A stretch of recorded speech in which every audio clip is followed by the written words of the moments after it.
เนาะโอเคโอเคเอาตัวล่าสุดเลยเนาะ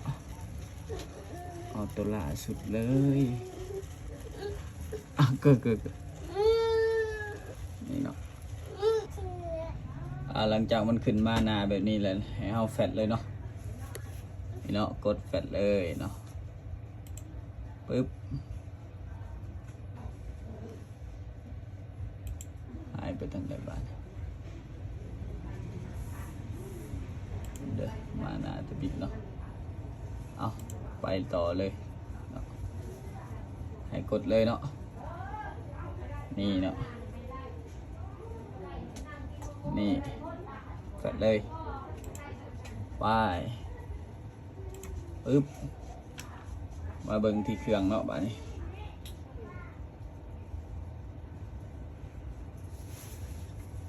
สั่นให้เบิ่งเลยเนาะ